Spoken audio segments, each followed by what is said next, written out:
நண்பர்கள் அனைவருக்கும் வணக்கம். இன்னைக்கு நம்ம இந்த வீடியோல கனரா வங்கி வாடிக்கையாளர்களுக்கு சூப்பரான தகவல் வெளியாகி உள்ளது. சோ அதை பத்தி தான் இப்ப நம்ம பார்க்க போறோம்.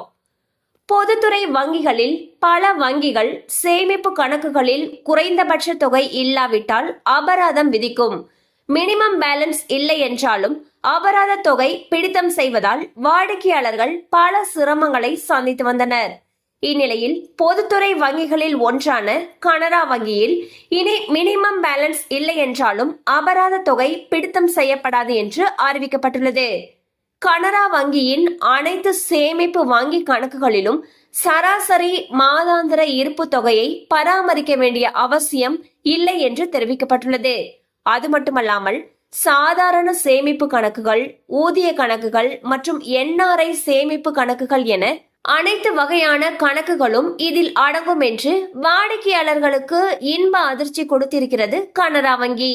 இதற்கு முன்பு வரை நகர்ப்புற மற்றும் மெட்ரோவில் உள்ள வங்கி கிளைகளில் 2000 ரூபாயும், சிறிய நகரங்களில் உள்ள கிளைகளில் 1000 ரூபாயும் மற்றும் கிராம பகுதிகளில் உள்ள வங்கி கிளைகளில் 500 ரூபாய் என்ற குறைந்தபட்ச இருப்பு தொகையை கனரா வங்கியில் பராமரிக்க வேண்டியிருந்தது.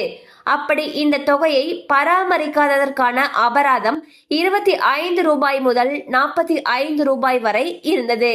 தற்பொழுது இந்த அபராத தொகை ரத்து செய்யப்பட்டிருப்பதால் வாடிக்கையாளர்கள் மகிழ்ச்சி அடைந்துள்ளனர். சோ பாத்தீங்கன்னா கனரா வங்கி அவங்களுடைய வாடிக்கையாளர்களுக்கு மகிழ்ச்சி அளிக்கக்கூடிய ஒரு சூப்பரான அப்டேட் ஒன்று வெளியிட்டிருக்காங்க. அதுல என்ன சொல்லியிருக்காங்கன்னா, இனி கனரா வங்கியுடைய அனைத்து சேமிப்பு வங்கி கணக்குகளிலும் சராசரி மாதாந்திர இருப்பு தொகையை பராமரிக்க வேண்டிய அவசியம் இல்லைன்னு சொல்லியிருக்காங்க. இது வாடிக்கையாளர்களிடையே பெரும் மகிழ்ச்சியை ஏற்படுத்தியிருக்கு. மேலும் இது சம்பந்தமான தகவல் உங்களுக்கு தேவைப்படுச்சுன்னா உங்களுக்கு அருகில் இருக்கக்கூடிய கனரா வங்கி கிளையை அணுகி விவரங்களை கேட்டு தெரிந்து கொள்ளலாம்.